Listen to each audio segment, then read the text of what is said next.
નેતૃત્વ કરે છે, ખૂબ સિનિયર છે, સતત લડે છે અને અમારા જેવા જુનિયર ધારાસભ્યોને સતત માર્ગદર્શન આપતા રહે છે. એવા વડીલ મુરબ્બી પુંજાભાઈ વંશ દ્વારા નવા બંદરથી લઈ અને ઉના સુધીની પદયાત્રા, અને એ પણ એવા વર્ગ માટે કે જે આજે પણ કચડાયેલો વર્ગ છે, આજે પણ દુઃખી છે, આજે પણ વિકાસ માટે ઝંખી રહ્યો છે.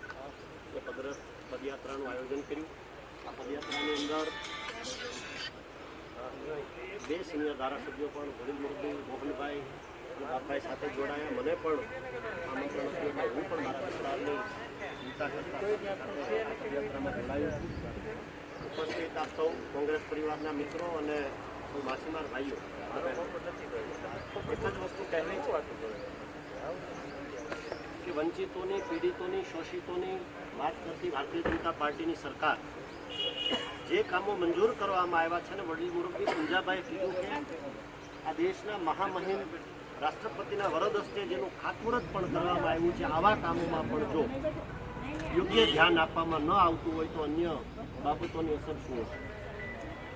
આવેદનપત્રની કોપી એમણે ખૂબ સારી રીતે વાંચીને, જે પત્રિકા પણ એણે જે છપાવીને મોકલી હતી એ પણ મેં સારી રીતે વાંચી.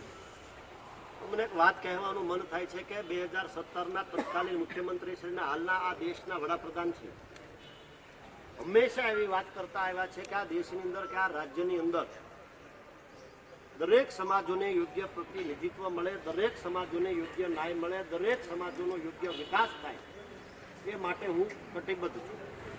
એને ભૂતકાળમાં એક વાત પણ કહેલી કે આપણું આજે માનવ શરીર જે છે, માનવ શરીરના વિવિધ અંગો છે, એની જેમ આ રાજ્યની અંદર, આ દેશની અંદર વસતા સમાજો અવિભાજ્ય અંગ છે, વિવિધ અંગો છે. ત્યારે કોઈ એક હાથની હું ને તમે જો આપણે કસરત કરીએ અને એક જ હાથને આપણે જો સક્ષમ કે મજબૂત બનાવીએ તો હું એવું માનું છું કે એ આ શરીરનો વિકાર છે.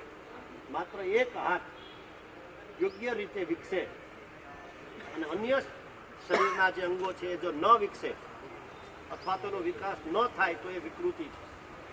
એમ એણે જે તે વખતે કેવું ભાષણ કરેલું કે આ રાજ્યમાં કે આ દેશમાં વસતા દરેક સમાજોને યોગ્ય ન્યાય મળે એના માટે અમે કમર કસીશું. તો હું એમ પૂછું છું કે આ દરિયાઈ પટ્ટી ઉપર રહેનારા ગરીબ પરિવારોની સ્થિતિ શું છે? ટ્રમ્પ આવતા હોય આવકાર્ય છે, ચીનના રાષ્ટ્રપતિ આવતા હોય આવકાર્ય છે, પણ એમના પાછળ જે ખર્ચાઓ કરવામાં આવે છે એ કદાચ સાદગી ભર્યા કાર્યક્રમો થાય અને જે વંચિતો છે, પીડિતો છે, શોષિતો છે ને જે આ દેશ માટે, આ રાજ્ય માટે વિદેશી હુંડિયામણો જે સૌથી વધુ કમાવી આપે છે એની દયનીય હાલત છે, ત્યારે એમની જે જેટીની માંગ છે એ મુજબ યોગ્ય થવું જોઈએ.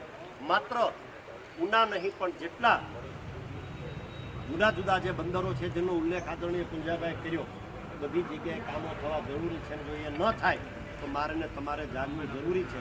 અને જાગવું એટલા માટે જરૂરી છે કે આજના સમયમાં પરિસ્થિતિ, રાજનીતિ બદલાય છે અને બદલતી પરિસ્થિતિઓની સાથે જો હું ને તમે જુદા જુદા માપદંડો દ્વારા જુદા જુદા જલદ કાર્યક્રમો જો ન આપીએ તો હું એવું માનું છું કે અઘરી પરિસ્થિતિમાંથી પસાર થવું પડે એમ છે.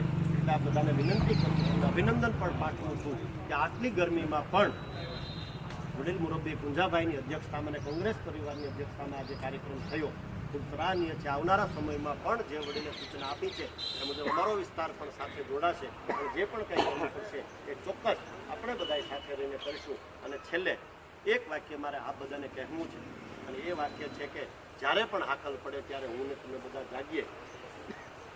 અધિકારની જ્યારે વાત હોય, જો અધિકાર ન મળે તો એને યોગ્ય દિશામાં બધા સાથે મળી અને મહેનત કરીએ, એટલી જ વિનંતી સાથે વિરમું છું. આપ સૌનો કાર્યક્રમ આપણે અહીંયા